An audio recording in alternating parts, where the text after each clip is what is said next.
Olá, meu amigo, minha amiga, que bom estar com você aqui de novo.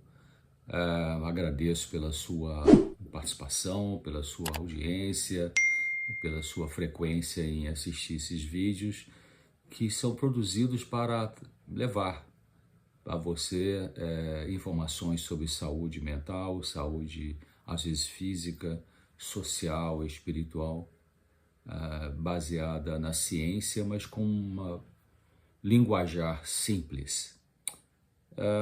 Eu li um artigo esses dias que eu achei muito bom e foi escrito por um editor de uma revista na Argentina. Esse editor chama, o editor-chefe, ele chama Marcos Blanco.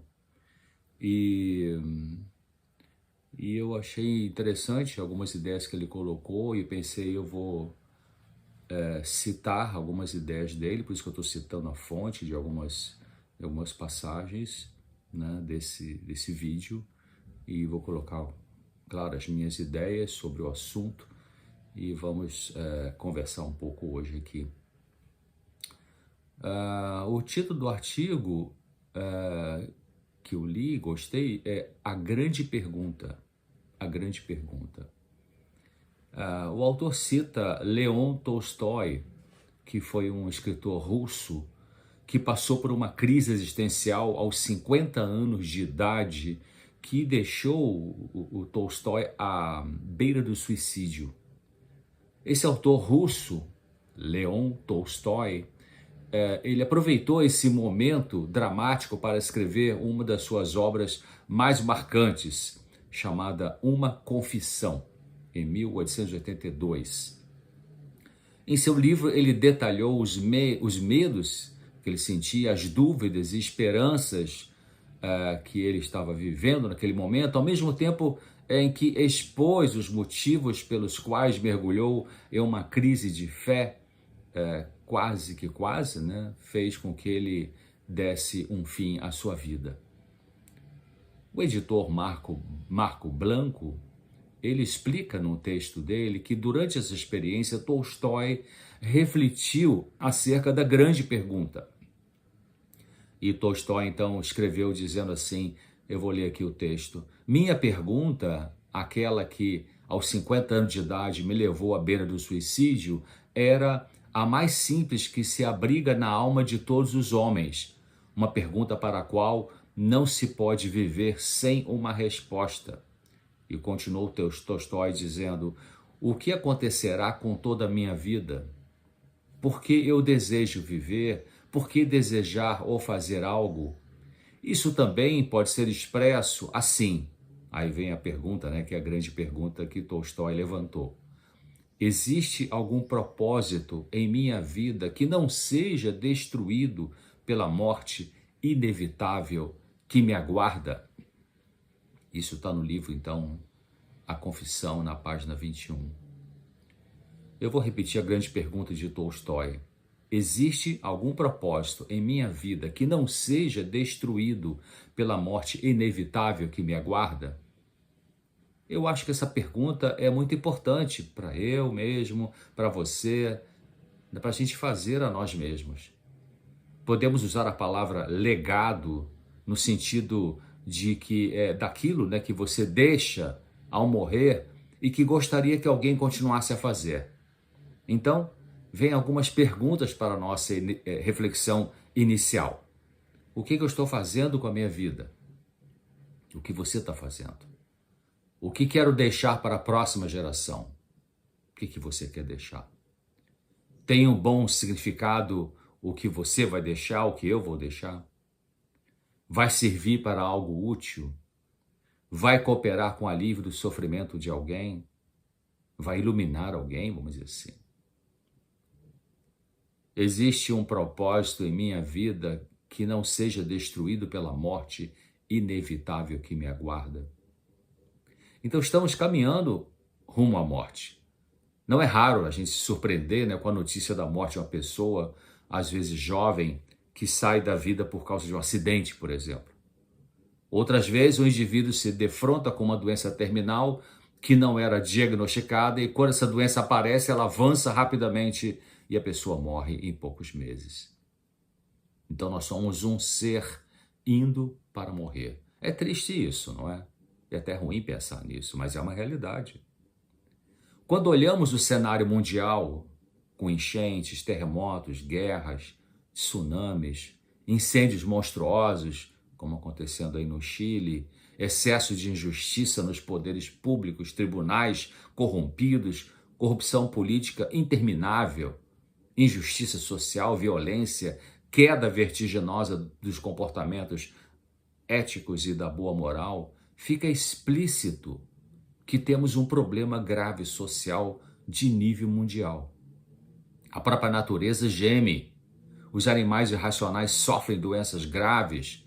Por que esse caos no planeta? Somente a Bíblia pode explicar esse estado de coisas na sociedade. Ela diz que nos últimos dias os seres humanos seriam muito corrompidos. Vamos ver, por exemplo, um relato que está na segunda carta de Paulo a Timóteo, no capítulo 3 e no versículo do 1 ao 5. 2 Timóteo, capítulo 3, de 1 a 5, diz assim: nos últimos dias sobrevirão tempos difíceis, e estamos nos últimos dias da história, antes da volta de Jesus para o juízo final.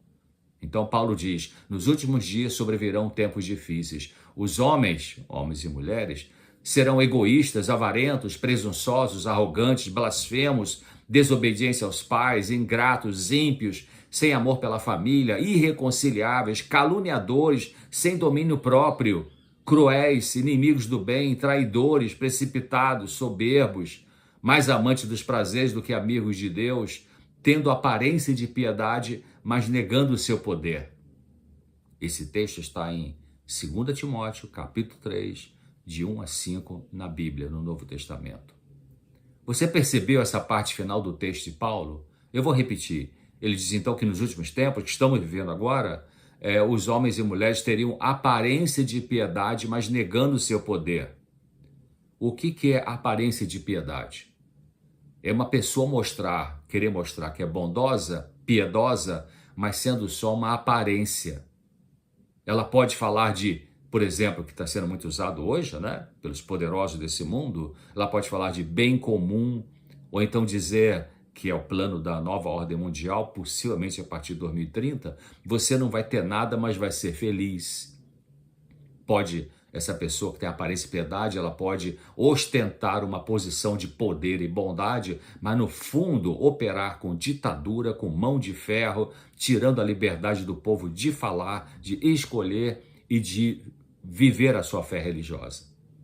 Nós estamos a passos largos para essa perda de liberdade.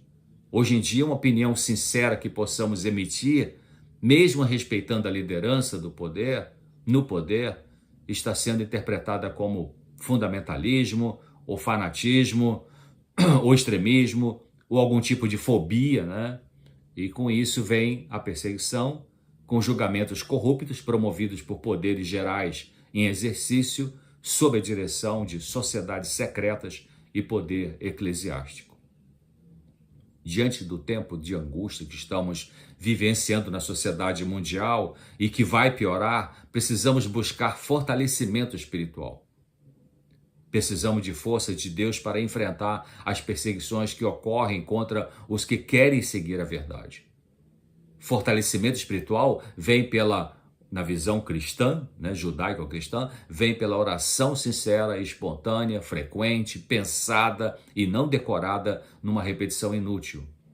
Oração para aquisição de discernimento espiritual, sabedoria não maliciosa, força para lidar com angústia, adquirir paz interior. É a oração que vai promover isso. Se você é cristão, então a oração deve ser dirigida a Deus, o Criador do universo, em nome de Jesus Cristo, usando suas palavras, suas próprias palavras, com simplicidade e crendo que Ele, Deus, escuta a sua prece por causa da sua necessidade, por causa da sua fé e da misericórdia dele, de Deus. Orar é abrir do seu coração a Deus, como você pode fazer com um amigo, usando palavras espontâneas, não decoradas, crendo que Ele, Deus, o Criador do universo, ouve aquele que o procura com todo o coração e humildade, reconhecendo a minha, a sua fragilidade. Então, a angústia existencial, que é, como dizem os filósofos, é decorrente da ausência direta de Deus em nosso ser. Eu não estou falando agora de angústia ou de ansiedade psicológica, de fundo psicológico, de origem psicológica, que tem que ver com conflitos emocionais na infância, na adolescência, no casamento, no trabalho, nas relações com as pessoas. Eu não estou falando agora desse tipo de angústia, de ansiedade que eu já trouxe em outros vídeos. Eu estou falando de angústia existencial, profunda do nosso ser, que vai além dessa angústia ou dessa ansiedade que produz aí crise de pânico, fobia simples, fobia social, etc. A angústia entrou na natureza humana assim que Eva e Adão pecaram no jardim do Éden, e de lá para cá, portanto, já por uns 6.000 anos, todos os seres humanos recebem por herança essa angústia existencial.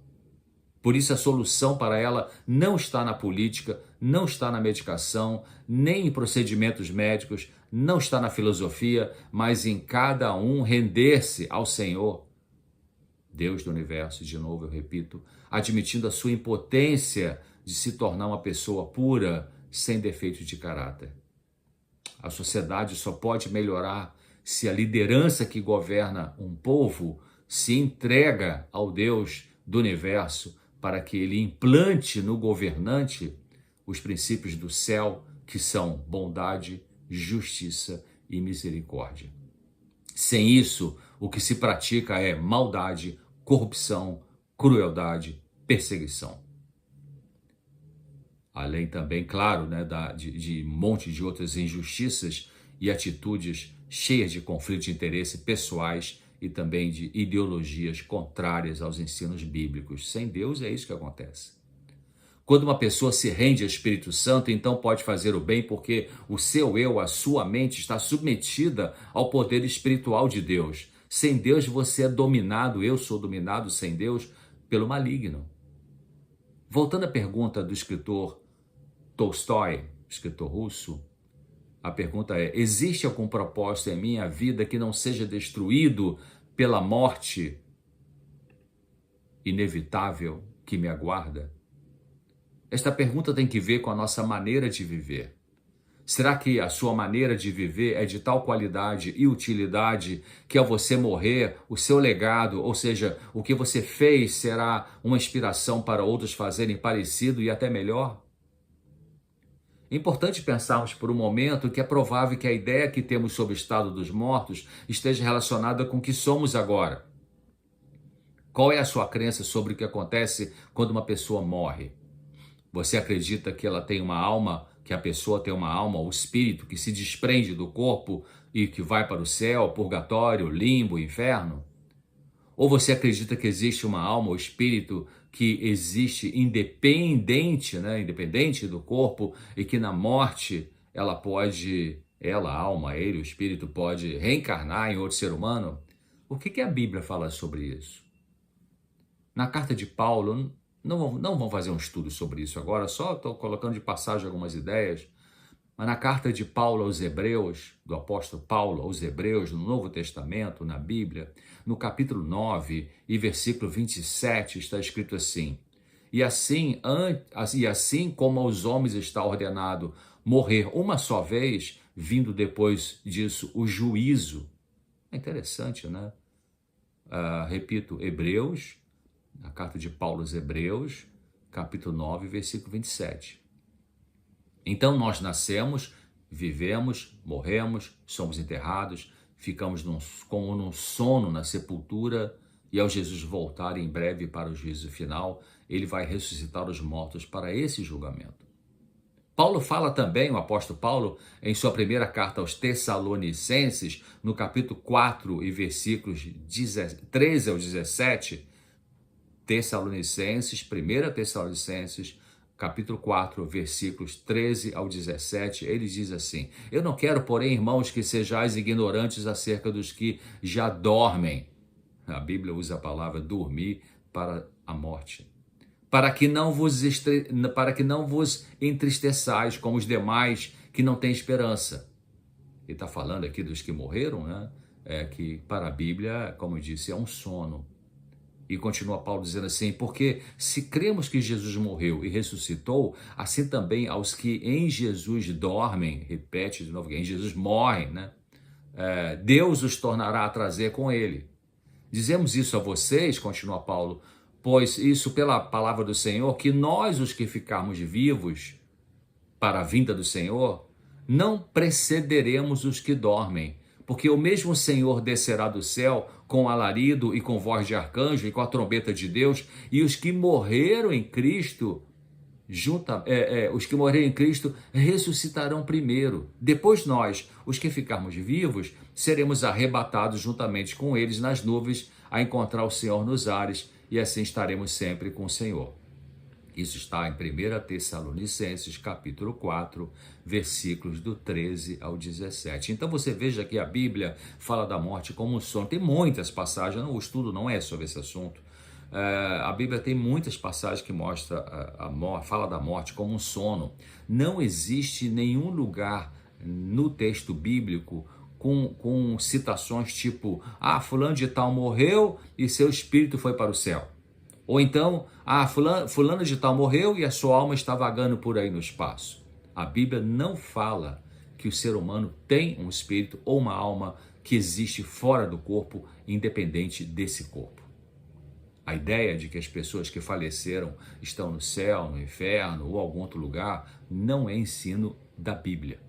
A Bíblia diz que elas permanecem inconscientes até o retorno de Jesus para o julgamento final.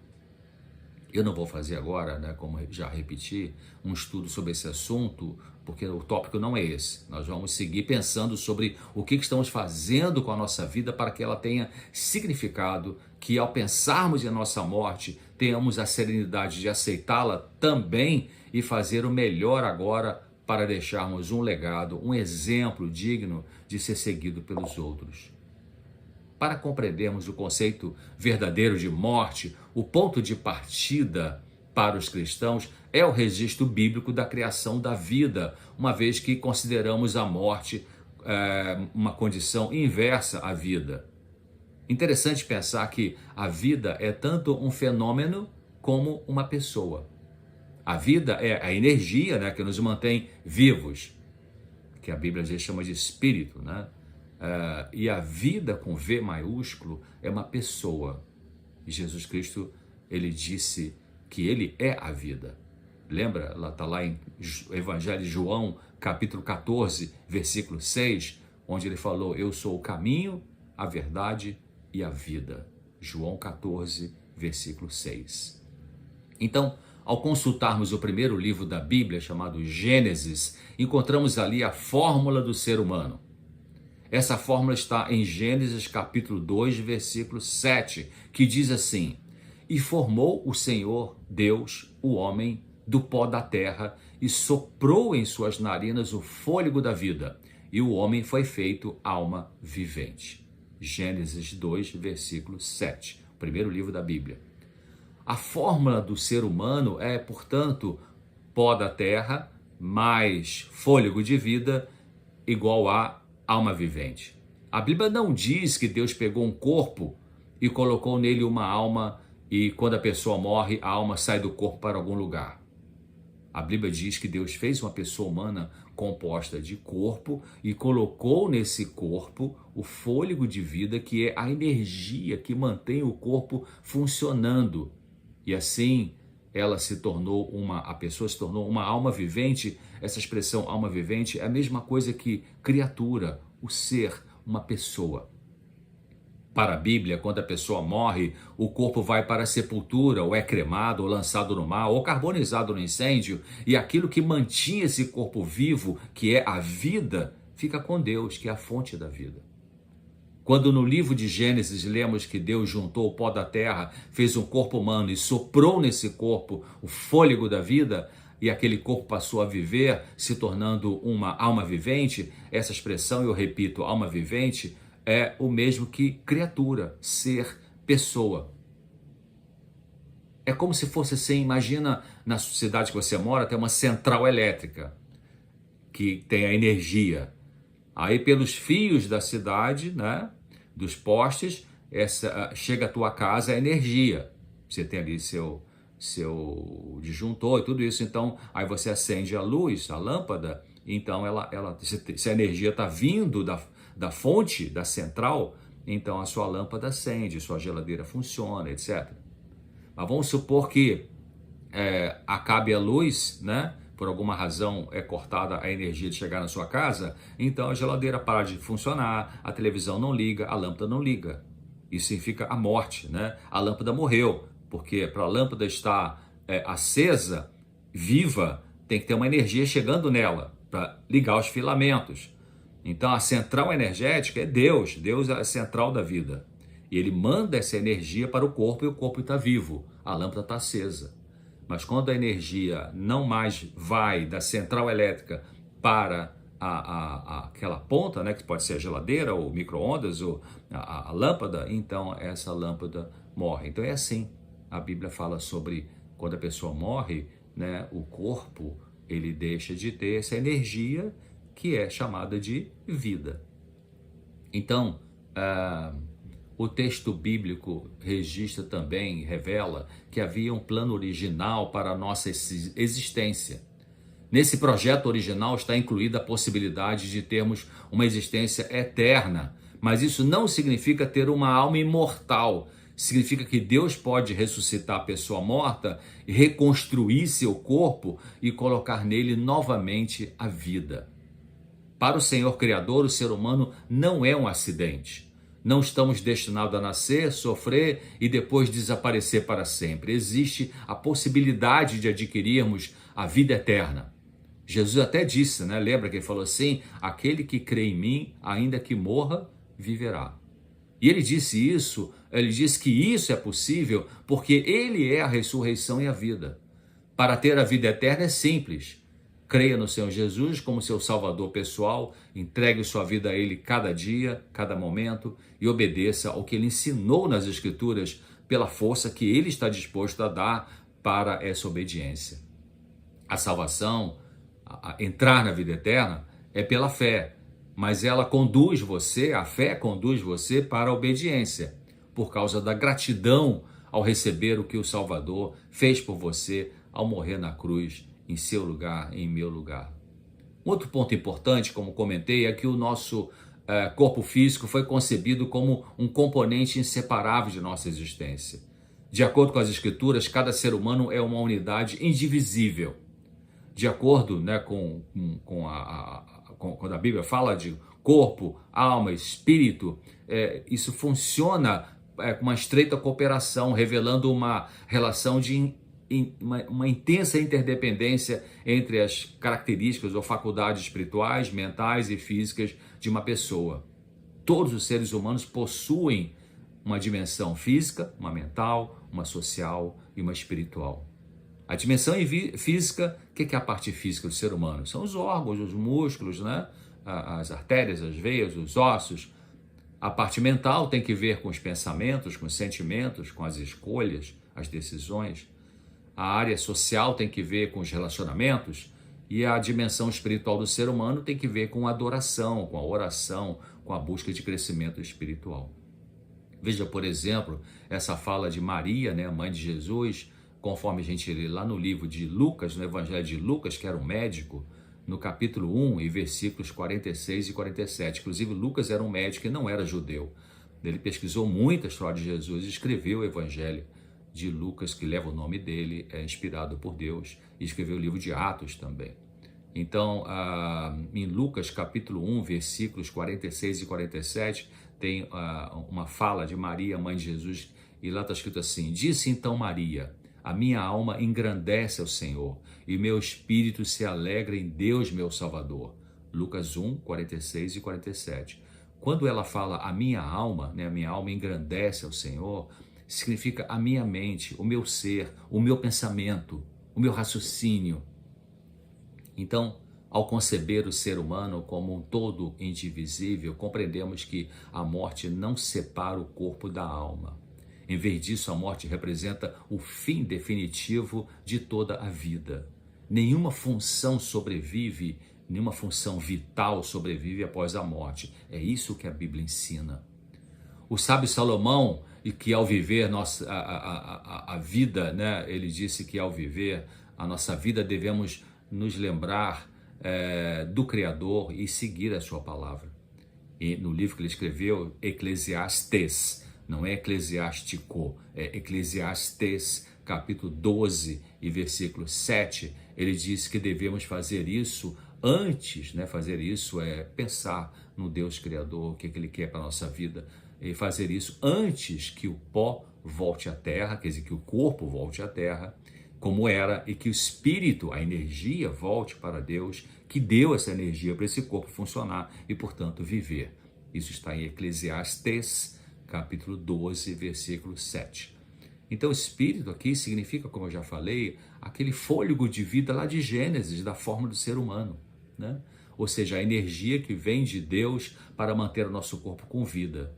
Seguir Deus e seus ensinos da Bíblia antes que o pó volte à terra, ou seja, antes que o corpo vá para a sepultura e antes que o espírito volte a Deus, ou seja, antes que a energia que mantinha o corpo vivo volte para Deus, o doador da vida, a fonte de energia do universo. É isso que o texto está dizendo.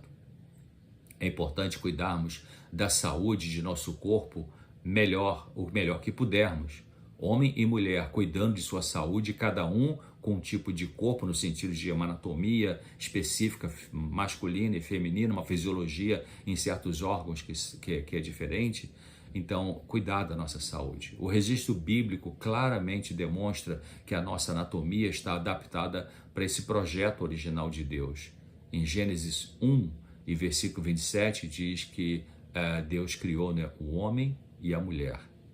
A sociedade contemporânea de hoje, né, enxerga o corpo como um elemento maleável e adaptável que pode ser modificado para influenciar a nossa vida interior.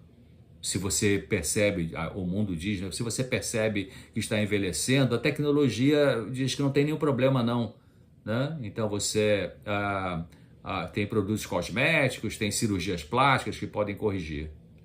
Ou então, se você não está satisfeito com o seu sexo, o mundo diz que tem uma cirurgia de mudança de sexo ou tratamento hormonal que pode resolver isso. É uma ciência que faz isso, é verdade, mas é um grande perigo. Muitas pessoas que fizeram cirurgias de redesignação sexual, muitas dessas pessoas se arrependeram depois e aí não tinha mais jeito.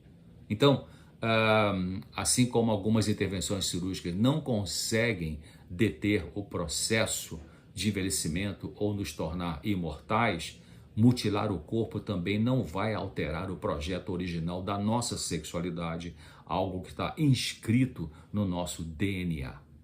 Assim, a Bíblia afirma que uma compreensão adequada da morte, para onde estamos indo, né, nos leva a apreciar a vida. Essa valorização abrange não apenas fazer as pazes com o corpo que Deus nos concedeu como parte do projeto dele original, mas também respeitar esse projeto, cuidando do nosso corpo, fortalecendo esse corpo como uma forma de proteger e promover o nosso bem-estar integral.